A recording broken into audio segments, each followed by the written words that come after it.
नमस्कार दोस्तों, स्वागत है आपका इस channel English with Dewangan sir में। मैं आपका होस्ट और आपका दोस्त सुरेश कुमार देवांगन स्वागत करता हूं आप सभी का। आज जो हम नोट्स लेके आए हैं, central civil services CCA core fact revision notes. दोस्तों, इस चैनल में आपको अभी तक जो जानकारी मिलती आ रही है, it is all free of cost for you.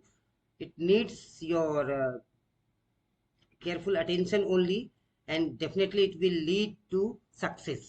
चलो दोस्तों, शुरू करते हैं।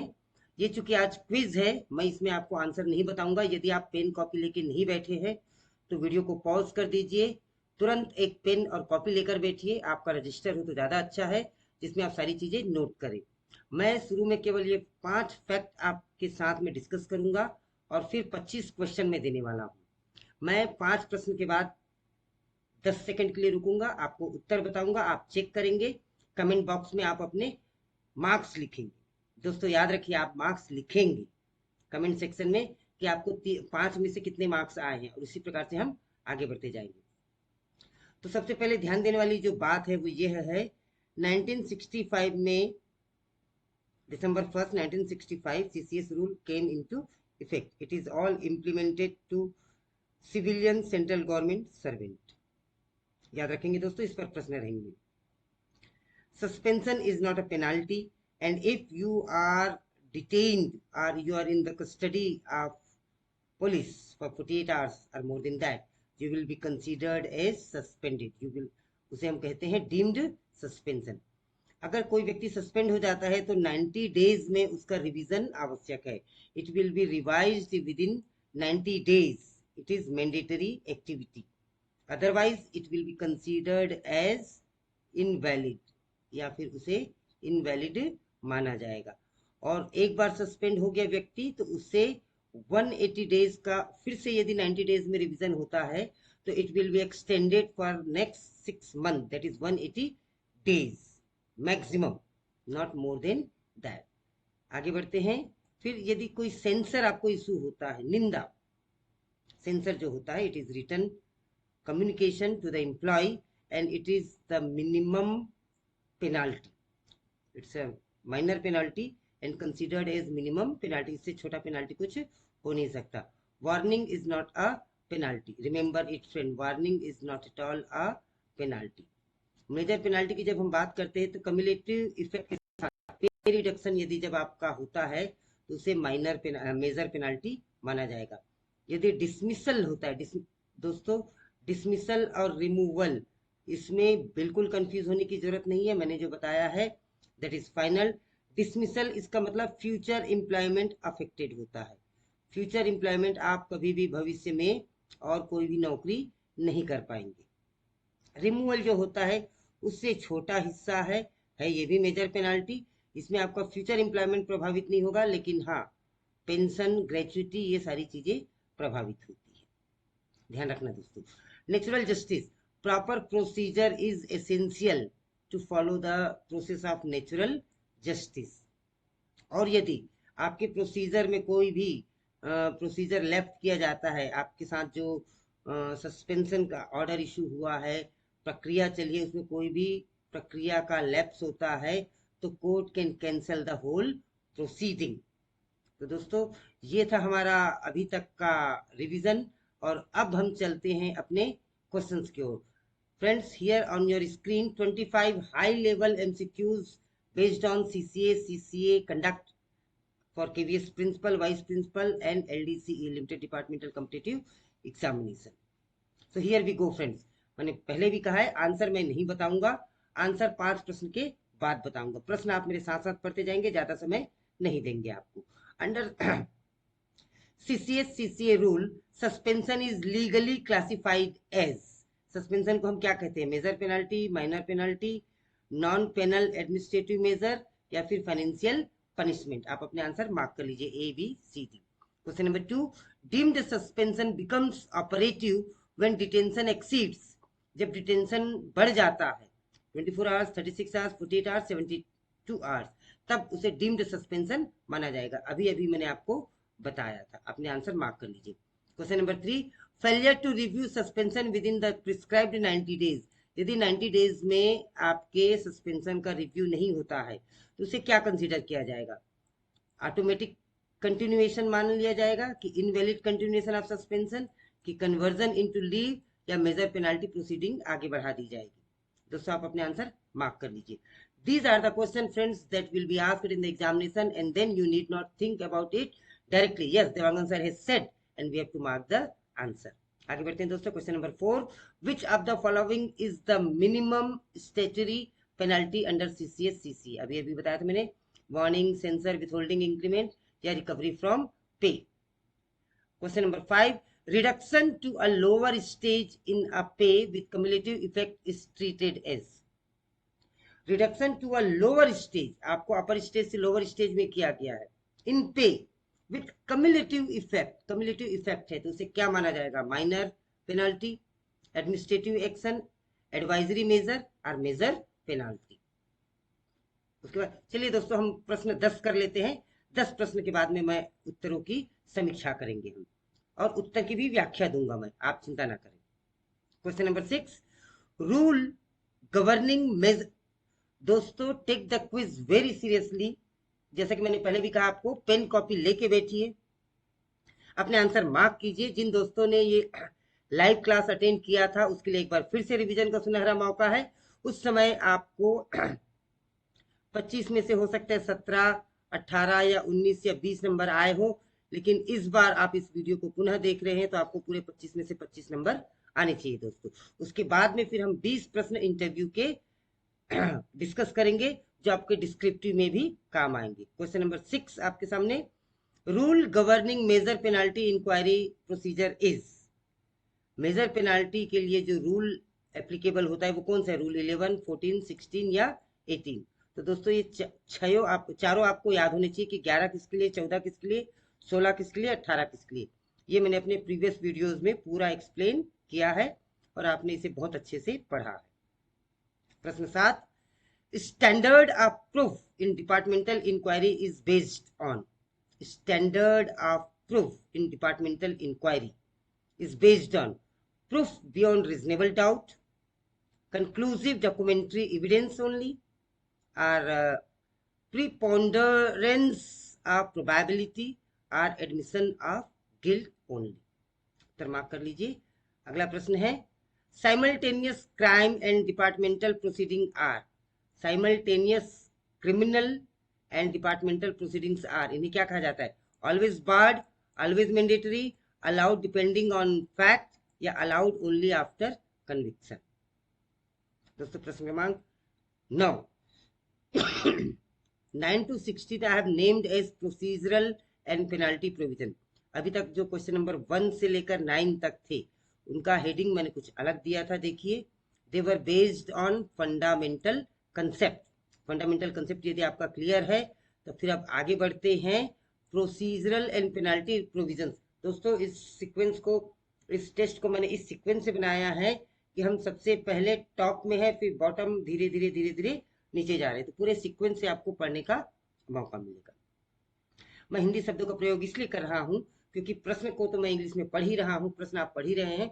हमारे कुछ साथी जो हिंदी मीडियम के हैं, जो पीजीटी हिंदी हैं या हिंदी लैंग्वेज में कंफर्टेबल हैं, they will also be able to attend and will be benefited by this video. That is the only purpose behind speaking Hindi. चलिए दोस्तों, question number 9, the sealed cover procedure. Yes, this is one of the procedure. Sealed cover procedure in promotion applies when minor penalty imposed, disciplinary vigilant case pending, employee on leave or transfer order. बहुत ही सरल सा प्रश्न है, आप सभी ने उत्तर mark कर लिया होंगे. नाउ अगला प्रश्न, which authority normally imposes penalty on a central government employee. कौन अथॉरिटी ऐसे हैं जो आपको आप पर पेनाल्टी इंपोज कर सकते हैं? डिसिप्लिनरी अथॉरिटी, की यूपीएससी, की फाइनेंस मिनिस्ट्री, की विजिलेंस कमीशन. चलिए दोस्तों, अभी तक आपने अपने उत्तर मार्क कर लिए होंगे. अब आप अपने उत्तर चेक कर लीजिए. मैं फिर से आपको प्रश्न की ओर ले चलता हूँ. हम प्रश्न की ओर चलेंगे और उत्तर मार्क करते जाएंगे. पहले प्रश्न का उत्तर आप लिख लीजिए C. It is non penal administrative measure. मैंने पहले भी कहा था suspension is not a penalty. प्रश्न 2 है, यदि आप 48 घंटे जेल की अभिरक्षा में रहते हैं, तो you will be considered as deemed suspended. Question number 3 का उत्तर है B, invalid continuation of suspension. मैंने इनवैलिड वर्ड लिख के बताया था आपको कि यदि 90 डेज में उसे रिवाइज नहीं किया जाता है तो it will be considered as invalid. प्रश्न क्रमांक 4, which of the following is minimum statutory penalty under CCS rule? सबको पता है, it is censure. Censure is the minimum penalty. Question number 5, reduction to a lower stage with cumulative effect. Without cumulative effect होता तो वो minor होता, लेकिन with cumulative effect है तो वो मेजर पेनाल्टी माना जाएगा। दोस्तों मुझे उम्मीद है कि आपके अभी तक 5 में से 5 राइट होंगे। मैं समीक्षा 10 के बाद करूंगा। Question number 6, rule governing major penalty. Major, जो छोटा अंक है वो मेजर है, दैट इज 14, और जो बड़ा अंक है 16 वो माइनर है। और 11 में सारी पेनाल्टी की चर्चा की गई है। रूल नंबर 18 क्या कहता है आपसे पूछूंगा इस क्विज के बाद। प्रश्न क्रमांक 7, standard of proof in departmental inquiry is based on. Standard of proof departmental inquiry पर किस पर बेस्ड होता है? The answer is preponderance of probability. अब एक प्रश्न उठता है दोस्तों, ये प्रीपोंडरेंस क्या है? तो let me explain you. Preponderance means over 50% of possibility is there. Civil standard of proof requiring that a claim or fact be proven more likely to be true or not. इस तरीके की जब probability वाली स्थिति आती है, that is considered as preponderance of probability. दोस्तों उम्मीद है ये क्लियर हो गया होगा, और यदि कुछ आपको क्लियर नहीं होता तो कमेंट बॉक्स में नीचे लिखें, I will give you the clarification through my replies. 8वां प्रश्न है, simultaneous criminal and departmental proceedings are. इस तरीके के डिपार्टमेंटल और क्रिमिनल जो प्रोसीडिंग्स होते हैं, they are allowed depending on the fact. Question number 9, the sealed cover procedure in promotion applies when disciplinary or vigilance case is pending against you. प्रश्न क्रमांक 10, which authority normally imposes penalty on a central government employee? Obviously it is disciplinary authority. In our case, in case of Kendriya Vidyalaya, it is deputy commissioner who is appointing authority as well. तो दोस्तों 30 second का मैं समय दे रहा हूँ, जल्दी से comment box में मुझे लिख के बताएं कि आपको कितने मार्क्स आए हैं। 9 आए हैं, 10 आए हैं, 8 आए हैं, 7 आए हैं, 6 आए हैं, 5 आए हैं, 4 आए हैं।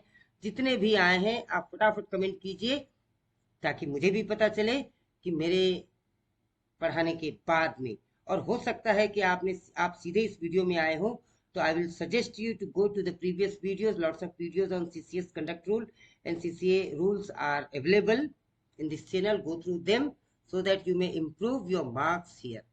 चलिए दोस्तों, आपने कर लिया। अब आगे बढ़ते हैं प्रश्न क्रमांक 11 की ओर। Participation in strike by a government servant constitute. दोस्तों ये प्रश्न कंडक्ट रूल का है, एक्चुअली सीसीए का नहीं है, but it is very easy for you to answer or to guess the answer on the basis of your wisdom, the previous knowledge you have. Acceptance of gift without sanction primarily violates, ये भी conduct rule का है। Financial rule को violet करता है कि conduct rule को, कि लीव रूल को, कि पेंशन रूल को? बहुत ही सरल सा प्रश्न है। Dies non primarily affect. Dies non को हमने बड़े विस्तार पूर्वक चर्चा किया अपने प्रीवियस वीडियोस में, जरूर देखिए दोस्तों। ये किसको अफेक्ट करता है? पे ओनली, लीव ओनली, पे लीव एंड सर्विस कंटिन्यूटी और प्रमोशन ओनली। जिन्होंने पढ़ा है वो उन्होंने फट से मार्क कर दिया होगा। Question number 14, imposing 2 penalties for the same misconduct violets. इस पर एक बहुत बड़ा डिबेट हुआ है हमारे ग्रुप में। उस डिबेट का जिस्ट मैं आपको बता देता हूं। मेरे ही प्रीवियस वीडियो में मैंने ऐसा कह दिया था कि एक मिसकंडक्ट के लिए, चलिए इसकी चर्चा हम इंटरव्यू वाले क्वेश्चन पे और डिटेल से करेंगे। अभी आप इसका उत्तर दीजिए। Imposing 2 penalties for the same misconduct violets, मतलब पहली बात तो सेम मिसकंडक्ट के लिए 2 पेनाल्टी नहीं दिए जा सकते, ये ध्यान रखिएगा। तो क्या वायलेट करता है वो? नेचुरल जस्टिस को वायलेट करता है, कि फाइनेंशियल प्रायोरिटी को वायलेट करता है, कि सीनियरिटी रूल को वायलेट करता है, कि रिजर्वेशन पॉलिसी को वायलेट करता है? 15 नंबर का प्रश्न, non supply of relied upon documents before inquiry may lead to automatic conviction, procedural invalidity, minor penalty conversion or suspension. आप अपने उत्तर मार्क कर दीजिए। Which penalty disqualifies future government employment. मैंने स्पष्ट रूप से बताया था कि वो रिमूवल है कि कंपलसरी रिटायरमेंट है कि डिसमिसल है कि सेंसर है। आपको चारों के अर्थ आने चाहिए, चारों का एक्सप्लेनेशन आना चाहिए। प्रश्न 27, minor penalty procedure is prescribed under. ये प्रश्न दोबारा रिपीट हुआ है, एक बार माइनर के लिए, एक बार मेजर के लिए और एक बार पेनाल्टी के लिए, तो आपको सारे पता होना चाहिए दोस्तों। प्रश्न क्रमांक 18, consultation with UPSC in major penalty cases is generally. UPSC से भी कंसल्ट लिया जाता है मेजर पेनाल्टी के दौरान, खासकर टर्मिनेशन, रिमूवल और डिसमिसल जैसे मामलों में। तो उसे हम क्या मानेंगे, मैंडेटरी इन ऑल केसेस है कि प्रोहिबिटेड है कि डिस्क्रिशनरी एज पर रूल है कि required only for group C employees. उत्तर माफ कर लीजिए दोस्तों। Which principle requires unbiased decision maker in inquiry. बहुत अच्छा प्रश्न है, आपके लिए निश्चित रूप से नया प्रश्न है। अगर उत्तर नहीं मालूम है तो चलिए अकड़ बकड़ बम्बे बो कीजिए और उत्तर के समय मैं आपको एक्सप्लेनेशन दूंगा। बहरहाल मैं ऑप्शन पढ़ देता हूँ, क्वेश्चन को भी समझा देता हूँ। विच प्रिंसिपल, कौन सा ऐसा सिद्धांत है जो रिक्वायर, जिसमें आवश्यकता होती अनबायस्ड डिसीजन मेकर, कि भाई जो डिसीजन दे आप बिल्कुल अनबायस्ड दे। उस नियम को कौन सा नियम कहते हैं, प्रोपोर्शनैलिटी नियम कहते हैं कि Nemo judex in causa sua ये कहते हैं कि ऑडी अल्टरम पैटम पार्टम कहते हैं कि रेज जुडिकाटा कहते हैं। ये चारों के डेफिनेशन आपको मालूम होने चाहिए। चारों ऐसे कुछ नहीं लिख दिए गए हैं, इन सबका कोई न कोई मतलब है। आगे बढ़ते हैं दोस्तों।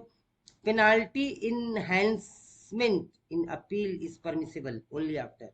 Penalty enhancement in appeal is permissible only after new charge sheet, court approval, opportunity of representation or suspension review. दोस्तों यहाँ पे हमने 20 प्रश्न खत्म कर लिए हैं। अब मैं आपको उत्तर बताऊंगा, फिर से उत्तर के बाद आप निश्चित रूप से अपना स्कोर कमेंट बॉक्स पे लिखेंगे। दोस्तों आपके कमेंट से people are encouraged to go ahead with the quiz, to go ahead with the content. चलिए क्वेश्चन नंबर 11 मैं आपको फिर से प्रश्न की ओर ले चलता हूं ताकि एक बार फिर से आप देख सके। दोस्तों इस तरीके से करने से ये होगा कि पहले आपने अपने मन से उत्तर दे दिया, अपने नॉलेज से उत्तर दे दिया, अब आप राइट उत्तर पा रहे हैं। पहले मेरा तरीका ये था कि मैं सीधा उत्तर बताते जाता था, this could be monotonous I felt, so I decided to go quiz in this manner. तो 11वां नंबर का प्रश्न है दोस्तों D, it is violation of conduct rule. Strike पे आप चले जाते तो कंडक्ट रूल को वायलेट करते। Acceptance of gift without sanction primarily violates, sorry, आप बड़े बड़े गिफ्ट ले लेते हैं तब भी आप कंडक्ट रूल को वायलेट करते हैं। क्वेश्चन नंबर 13, डाइज नॉन, ये क्या अफेक्ट करता है, पे को भी अफेक्ट करता है, लीव को भी अफेक्ट करता है और सर्विस कंटिन्यूटी को भी अफेक्ट करता है। अच्छा, डाइज नॉन कब किया जाता है, अनऑथराइज्ड अब्सेंस के समय। यदि आप अनऑथराइज्ड अब्सेंट हैं, if you deny to follow the orders given by the authority, और willfully you delay the work to be completed, इन 3 केसेस में आपको डाइज नॉन किया जा सकता है। और उनके 3 इफेक्ट होते हैं, पहला पे पर इफेक्ट होता है, लीव पर इफेक्ट होता है और सर्विस कंटिन्यूटी पर इफेक्ट होता है। प्रश्न क्रमांक 14, imposing 2 penalties for the same misconduct violates natural justice। Natural justice कहता है एक मौत के लिए एक ही बार फांसी पर चढ़ाओ, ऐसा नहीं है कि आप उसे 2 बार फांसी पे चढ़ा देंगे। ठीक है दोस्तों, तो याद रखें एक मिसकंडक्ट के लिए एक पेनाल्टी होगी। हाँ, यदि आपके मिसकंडक्ट 2 हैं, 2 अलग अलग पेनाल्टी दोनों मिसकंडक्ट के लिए दिए जा सकते हैं। 15 नंबर का प्रश्न, non supply of relied upon document before inquiry may lead to, it may lead to procedural invalidity. Non-supply of relied upon documents before inquiry may lead to procedural invalidity. प्रश्न क्रमांक 16, which penalty disqualifies future government employment? Dismissal है, मैंने बता दिया था। Removal से बिल्कुल भी कंफ्यूज नहीं होंगे, रिमूवल डिसमिसल से थोड़ा नीचे के स्टेज है जिसमें थोड़े तो फायदे हैं, हालांकि नुकसान तो दोनों में ही है।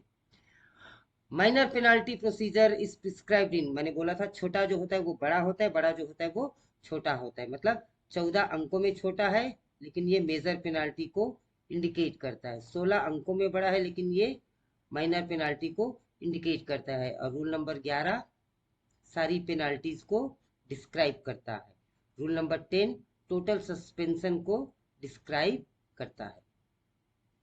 प्रश्न क्रमांक 18 consultation with UPSC in major penalty cases is generally discretionary as per rule, rule के अनुसार इसकी जैसी भी आवश्यकता हो, डिसीजन मेकिंग जो होता है, पावर जो होता है वो यूपीएससी के पास होता है, अकॉर्डिंगली दे आर कॉन्टैक्टेड। प्रश्न क्रमांक 19 which principle requires unbiased decision maker in inquiry, याद रखेंगे दोस्तों, नेमो जुडेक्स इन कॉजा सुआ, इसका मतलब होता है नेमो, नेमो मतलब no one, nemo judex in causa sua, it means fundamental principle of natural justice, it is known as the fundamental principle of natural justice. Friends, it is basically a Latin word, it means one should be, Latin word है, इसका हम definition कुछ इस तरीके से दे सकते हैं, one should be judged in their own cause, means the decision maker must be impartial, unbiased and free from personal effect. impartial होना चाहिए, unbiased होना चाहिए और व्यक्तिगत कुछ भी लेन देन नहीं होना चाहिए. Only then natural justice can be delivered and that is known as nema judex in causa sua. याद रखेंगे दोस्तों. Penalty enhancement in appeal is permissible only after, it is permissible only after opportunity of representation, representation की जब आपको opportunity दे दी जाएगी तभी it is permissible.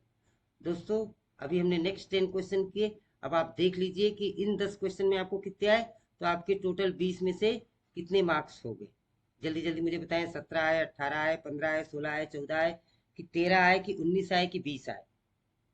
दोस्तों यही बताएगा कि आपकी तैयारी कैसी चल रही. Don't be casual in coming to this channel and watching it.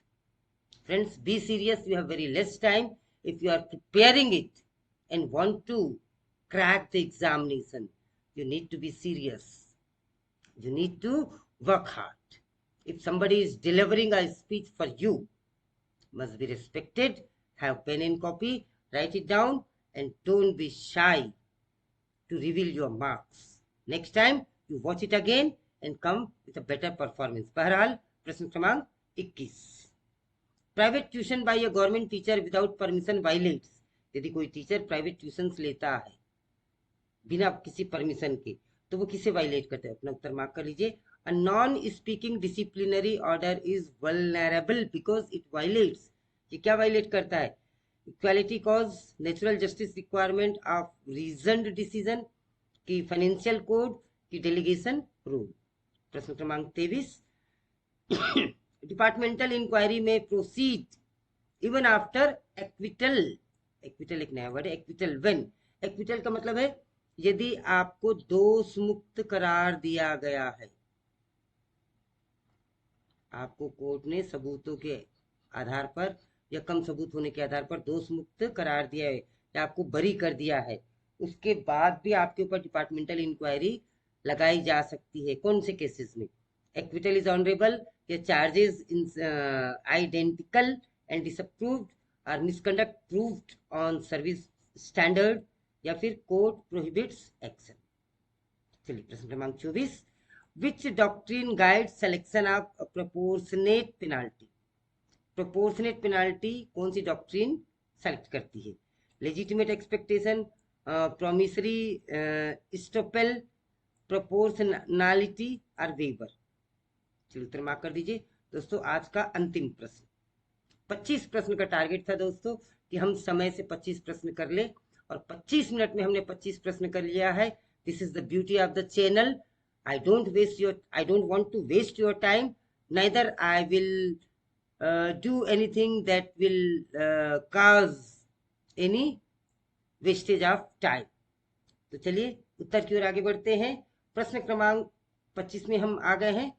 Primary legal test in judicial review of discipline action is sufficient of evidence, reappreciation of fact, administrative convenience, or procedural legality and fairness. तो प्रश्न क्रमांक 21 का उत्तर है दोस्तों, mark कर लीजिए 21A, it violets the conduct rule. यदि आप ट्यूशन लेते हैं तो it violets the conduct rule, क्योंकि रूल 3 पे स्पष्ट लिखा हुआ है सारी चीजें। नाउ आगे बढ़ेंगे, जब हम कंडक्ट रूल पढ़ेंगे तब हम देखेंगे। Non speaking disciplinary order is vulnerable because it violets, क्या वायलेट करता है? Natural justice requirement of reasoned decision. प्रश्न क्रमांक 23, डिपार्टमेंटल इंक्वायरी में proceed even after acquittal when misconduct proved on service standard.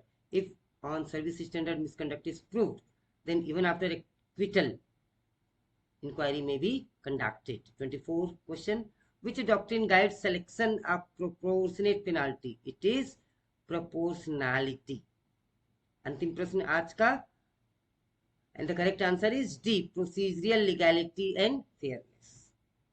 दोस्तों ये थे आज के 25 प्रश्न। अब इन प्रश्नों को उत्तर मैंने दे दिया है, ये उत्तर यहाँ पे डिटेल से विथ ऑप्शन लिखे हुए हैं। मैं नहीं समझता कि इनको फिर से बोलने की आवश्यकता है, आप अपने आंसर के साथ एक बार फिर से मैच कर लीजिए। इसीलिए मैंने आपसे कहा था, जल्दबाजी में हो सकता है गलत सलत आपने मार्क कर लिया हो, एक बार फिर से रिवाइज कीजिए। सारे आंसर आपके सामने हैं, एक बार फिर से अपनी मार्किंग कीजिए और फिर 25 में से आपको कितने मार्क्स आए, क्या ये वीडियो आपके लिए हेल्पफुल था, कमेंट बॉक्स में जरूर अपना कमेंट लिखे दोस्तों आपने आधा घंटा इस वीडियो में बने रहे आप, pressing thumb button, like button if you like it, and writing a comment takes a minute, and that encourages the one who is presenting before you all these facts and figures. दोस्तों आगे बढ़ते हैं। मैं एक बहुत अच्छी चीज आपके लिए लेके आया हूं, इसे आप दो तरीके से देख सकते हैं। वो दो तरीका क्या है मैं आपको बता दूं। वो दो तरीका ये हो सकता है दोस्तों कि आप इसे डिस्क्रिप्टिव क्वेश्चन समझे।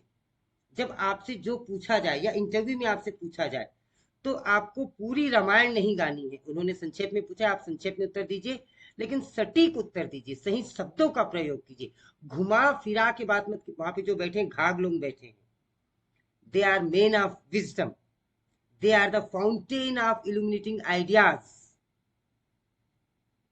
they have lots of thoughts. चावल के एक दाने को देखते हैं और समझ जाते हैं कि पका है कि नहीं है।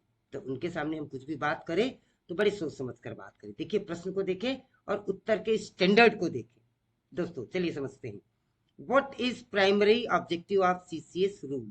एक लाइन में आपसे पूछ लिया, सीसीएस रूल का प्राइमरी ऑब्जेक्टिव क्या है, क्यों होता है सीसीएस रूल? तो दोस्तों बहुत ही सुंदर उत्तर दे सकते हैं, The CCA rules aim to maintain discipline, एक बात, ensure uniform procedure in discipline matters, discipline matter में यूनिफॉर्मिटी होनी चाहिए, और तीसरा and protect the principles of natural justice, जो मैं इतनी देर से natural justice कह रहा हूँ, and to protect the principles of natural justice while dealing with misconduct of central government employee. किसी सेंट्रल गवर्नमेंट एम्प्लॉय के साथ हुए मिसकंडक्ट या उसने जो मिसकंडक्ट किया है उसे डील करते समय हम इन तीन चीजों पे ध्यान देते हैं। पहला, वी मेंटेन द डिसिप्लिन, दूसरा, ensure uniform procedure in discipline matters, and third is protect the principle of natural justice. बस इतना उत्तर देना है दोस्तों। मैं समझता हूँ ये प्रश्न भी क्लियर है, उत्तर भी क्लियर है। दूसरा, why is suspension not treated as a penalty? भाई सस्पेंस हो गया, व्यक्ति नौकरी पे नहीं जा रहा है, आधा तनख्वाह मिल रही, और इससे बड़ा मानसिक दुख क्या हो सकता है? तो ये तो बहुत बड़ा पेनाल्टी है। दोस्तों ने मेरे साथ में डिस्कस किया कि sir it should be considered as penalty, ये तो मेजर पेनाल्टी से भी बड़ा है। नहीं दोस्तों, ये पेनाल्टी नहीं है। क्यों नहीं है जरा देखिए। ये सस्पेंड क्यों किया जाता है या ऐसा क्यों माना जाता है कि ये पेनाल्टी नहीं है? देखिए मेरा उत्तर देखिए, ये एक मेरा उत्तर नहीं है, ये एक स्टैंडर्ड उत्तर है। Suspension is only an interim administrative measure. दोस्तों आप लाभ चाहेंगे तो भी ये वर्ड अपने मन से यूज नहीं कर पाते, तो यहाँ पे ये वर्ड मैंने दिया है, इसे याद कर लीजिए। It is interim administrative measure to ensure, कहे के लिए है ये ऐसा measure, to ensure fair inquiry and prevent interference with investigation, ताकि जो एम्प्लॉय है वो इंटरफेयर ना कर सके इन्वेस्टिगेशन के साथ, इंक्वायरी के साथ. It does not determine guilt. ये आपकी गिल्ट को डिटरमाइन नहीं करता, इसलिए पेनाल्टी नहीं है. Hence it is not classified as a penalty. बहुत ही क्रिस्प आंसर है दोस्तों. What is deemed suspension and when does it occur? सबको पता है कब होता है. When 48 hours you are there in judicial custody. When you are there in more than 48 hours, then it is considered as deemed suspended under CCS rule. Now, why is review or suspension within 90 days mandatory? 90 days में क्यों mandatory है भाई? और नहीं तो क्या हो जाएगा? तो the review ensures that suspension is not continued unnecessarily. भाई किसी बंदे को बहुत ज्यादा परेशान नहीं करना, unnecessarily it is not continued. And it also protects the employee from prolonged administrative hardship. लंबे समय तक एडमिनिस्ट्रेटिव हार्डशिप से भी उस एम्प्लॉय को बचाता है. while balancing institutional interest. Institutional interest को भी बैलेंस करते हुए आगे बढ़ता है. That is why it is mandatory to review it. Now difference between warning and censure. आगे हम एक प्रश्न ये भी देंगे, डिफरेंस बिटवीन, अगर नहीं है तो उसे जोड़ देंगे, रिमूवल एंड डिसमिसल्स. इसे भी हम पढ़ लेंगे. वार्निंग और सेंसर में क्या डिफरेंस है? सेंसर रिटर्न होता है, वार्निंग ओरल भी हो सकता है. सेंसर को आपके सर्विस बुक में जोड़ा जाता है, वार्निंग को नॉट नेसेसरीली जोड़ा जाए. सेंसर फ्यूचर अफेक्ट कर सकता है and it is considered as minor penalty, rather warning is not considered any penalty. तो warning is only N administrative advisory या मेमोरेंडम हम जिसे कहते हैं, एंड नॉट ए स्टेटरी पेनाल्टी.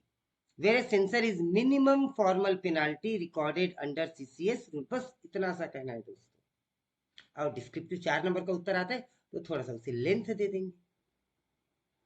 तो इस प्रश्न को आप दो तरीके से समझेंगे. These are the question for interviews as well as it will help you to write descriptive answers.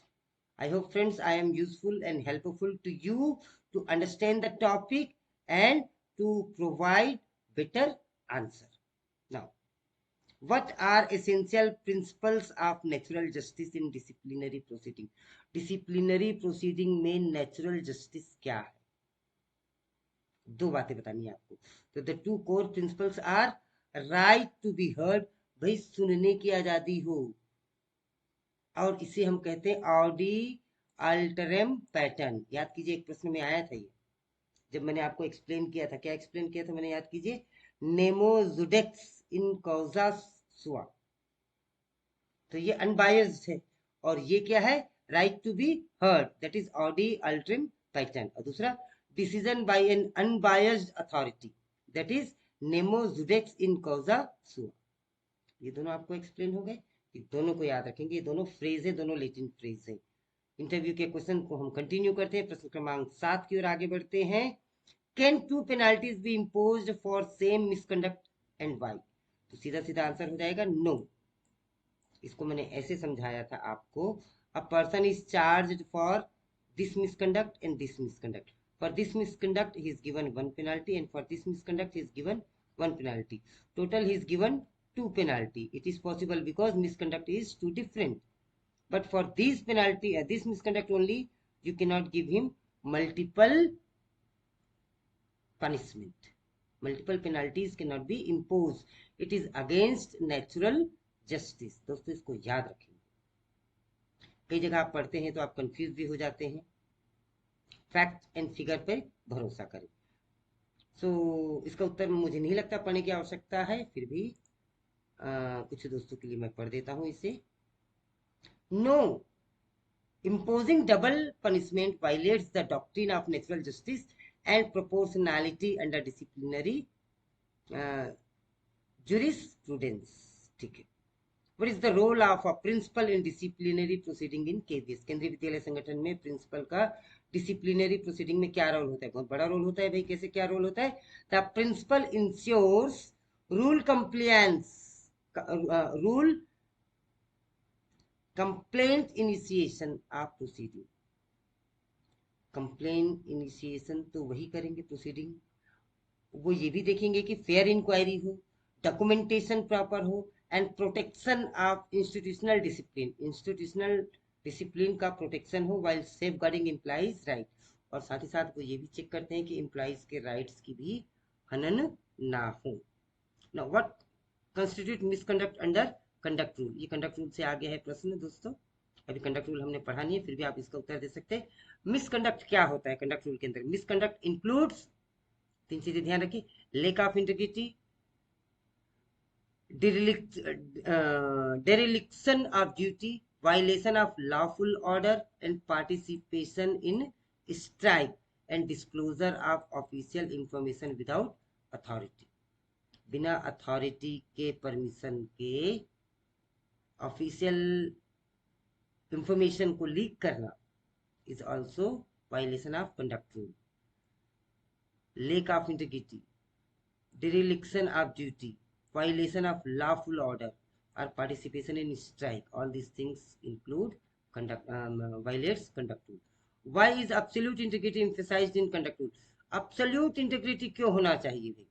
Because public service is based on trust। देखिए बहुत क्रिस्प आंसर है। पब्लिक क्यों होना चाहिए? क्योंकि पब्लिक जो सर्विस है, हम जो है we are public servant including prime minister, तो it is based on trust, transparency and accountability. लोगों ने हम पे भरोसा किया है, हमें ट्रांसपेरेंट रहना है, हमें अकाउंटेबल रहना है। Integrity safeguards institutional credibility and public confidence, that is why it is necessary. Next question, how should a principal handle a teacher participating in a strike? यदि कोई टीचर स्ट्राइक में पार्टिसिपेट करे तो टीचर को उसे कैसे हैंडल करना, principal को उसे कैसे हैंडल करना चाहिए? The principal must document the incident, follow conduct rule, initiate disciplinary proceeding if required, यदि आवश्यक है तो डिसिप्लिनरी प्रोसीडिंग को भी आगे बढ़ाए, and ensure continuity of academic functioning. वो इस बात को भी ध्यान दिए कि academic functioning should not be hampered. What is dies non and when it is applied, बहुत अच्छे से बता दिया था मैंने। तीन कारणों से डाइज नॉन होते हैं और उसके तीन इफेक्ट होते हैं। Dies non refers to a day that does not count for pay, leave and service benefits. 1, 2, 3. Usually applied when an employee willfully abstain from duty, or he is unauthorized leave, or if he disobeys the order or willfully delays the order. So, I hope the things are clear to you. Now, when is a major penalty warranted? Major penalty कब होता है भाई? तो a major penalty are imposed on cases of grave misconduct. भाई misconduct पे तो penalty है, लेकिन ग्रेव मिसकंडक्ट हो तो major penalty.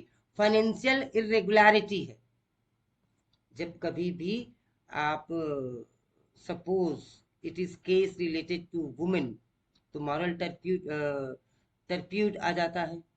If it is related to financial matter, wealth की बात आ जाती है तो, और यदि आप बिहेवियर ऐसा कुछ करते हैं जो इंस्टीट्यूशनल की इंटीग्रिटी को अफेक्ट करती है, तो इन डब्ल्यूज का ध्यान रखें to avoid any sort of major penalties. Major penalty कौन कौन सी है? 4 मेजर पेनाल्टी है, चारों आपको याद होने चाहिए। Now how do procedural lapse affect disciplinary proceeding? Procedural lapse हो जाए तो डिसिप्लिनरी प्रोसीडिंग को कैसे अफेक्ट करते हैं? तो चलिए इस उत्तर को देखते हैं दोस्तों। Any violation of prescribed procedure, prescribed procedure है कि भाई ऐसा होना, ऐसा होना, ऐसा होना, ऐसा होना, ऐसा होना, चार्ज शीट मिलना है, स्टेटमेंट रिकॉर्ड होना है, प्रोसीडिंग होनी है, फिर पेनाल्टी ऑर्डर इशू होंगे, फिर पेनाल्टी इम्पोज की जाएगी, ये प्रोसीजर है। कोई भी प्रोसीजर को लैप्स किया जाता है या डिनाई किया जाता है, डेनियल और defence opportunity can render the entire proceeding illegal, invalid and subject to the judicial intervention. Judicial intervention की फिर आवश्यकता पड़ जाती है। यदि कोर्ट को लगता है तो उस पूरी प्रोसीजर को इलीगल, इनवैलिड घोषित कर सकता है। दोस्तों 5 अंतिम प्रश्न अभी तक आपने देखे होंगे। प्रश्न अपने स्टैंडर्ड के हैं, अच्छे लेवल के हैं, बहुत ध्यान से पढ़िए, समझिए, उत्तर को लिख कर याद कर लीजिए या कीवर्ड्स को दिमाग में रख लीजिए and mixing keywords in your own language whether Hindi or English, you can go ahead with the answers. Now what leadership qualities are reflected through fair disciplinary action. दोस्तों कीवर्ड्स नोट कर लीजिए आप, ये सारे कीवर्ड्स आपको याद आएंगे, काम आएंगे, और यही कीवर्ड से आपका एमसीक्यूज मल्टीपल चॉइस क्वेश्चन भी सॉल्व हो जाएंगे. So what leadership qualities are reflected through fair disciplinary action? Objectivity, adherence to law, empathy, transparency and commitment to institutional ethics. देखो दोस्तों कितने अच्छे अच्छे शब्दों का प्रयोग किया गया. How will you balance discipline and staff morale as a vice principal? चलो भाई आप वाइस प्रिंसिपल बनने वाले हैं, वीपी बनने वाले हैं through LDE limited departmental examination. आपके लिए काम दे दिया गया है. How will you balance discipline and staff moral by ensuring rule-based action, open communication, preventive counseling, and fair decision making that maintains both accountability and trust.